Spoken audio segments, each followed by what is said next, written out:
Age of Villains is the 11th studio album from Yōsei Teikoku, or the Fairy Empire, or as they go by their German name on this album, das Feenreich.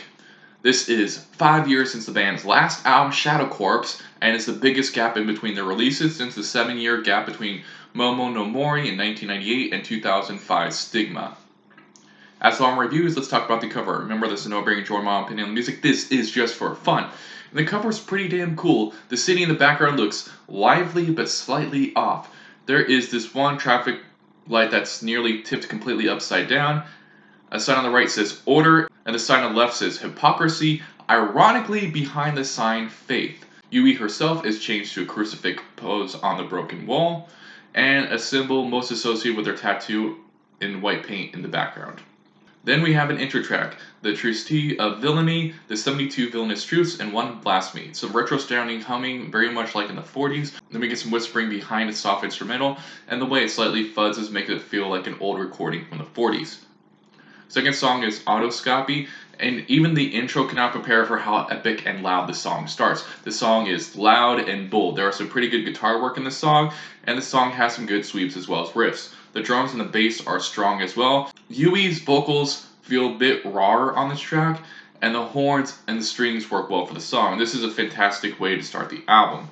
Hitoya no Mabarushi is the third song. The drum work is pretty damn great, and there are some really great riffs. The riffs in the song are really strong, and Yui's vocals leading to more a symphonic angle between the chorus and the second verse works very well.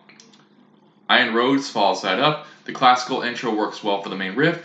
Yui's vocals here are more familiar to what the fans of the band are used to hearing her sound like. The snare works well leading up to the guitar solo, which in itself, the lead up with the guitar does feel like a guitar solo in itself. It really does sound fantastic.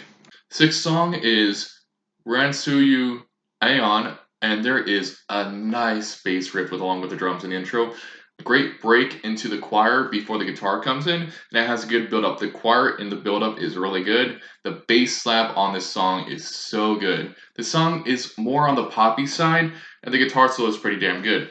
Yui does a small bit of what can best be described as a slight fry scream here in the bridge. We have Eclipse, which starts with this weird gasping noise to start. The only way I can describe it is this.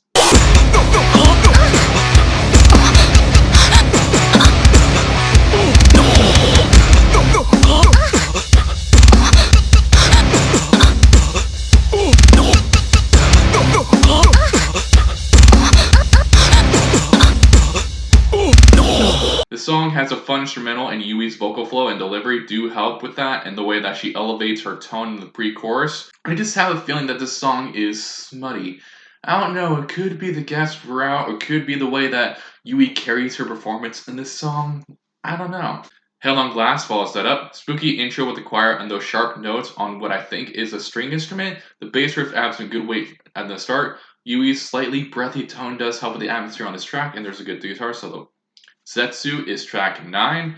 Some great fast energy. The riffs here are pretty damn good, and there is a lot of creative progression in the song too. Yui's vocals give off a lot of different flows, and the guitar solo in the song is fantastic. I really like how many sudden turns the song takes. Memories, Mendelia Deep Sea is 11th song, and the Haunting Triad in the intro, or at least I think it's a Devil's Triad. There is a bit of a menacing performance from Yui.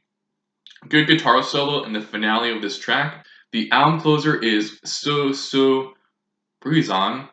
Good percussion with the strings before the song kicks off. This song definitely does feel like a grand finale. The song has a marching groove, and the faster flowing chorus works well with the song. The song is just epic all the way through, and the drumming does help with this type of rhythm. So, my overall thoughts is Yui's vocals are more refined and raw in some parts, and sometimes she goes full anime voice actress, which is something she's also known for doing other than being in this band, is being an anime voice actor. So sometimes on some of these songs it feels like she's playing a character who's singing. This next part is not to criticize the album at all, but one thing I will acknowledge is Yui's voice here is not everyone's cup of tea. It's definitely an acquired taste. The production is solid throughout. The guitar work is a highlight instrumentally. A lot of this album is fine, though it does have a lot of standout tracks. If you were to compare this to the past albums, especially Shadow Corpse, which was honestly, to me personally, one of the best albums of the 2010s. It might be a little bit of a disappointment, but it's still a really damn good album. It's definitely very strong, and who knows, it might actually grow on me. But as it stands, I do think it's a very good album. That is why Age of Villains by Yōsei Teikoku gets an overall score of 8 out of 10, giving it a tier of great. And my favorite songs on this album were Autoscopy, Zetsu, and So So Freezon. What were your thoughts on Age of Villains? Let me know in the comments down below. And what is your favorite Yōsei Teikoku album? Let me know. And I want to thank you for taking your time out of your day to watch this review, and I hope you all have a great day.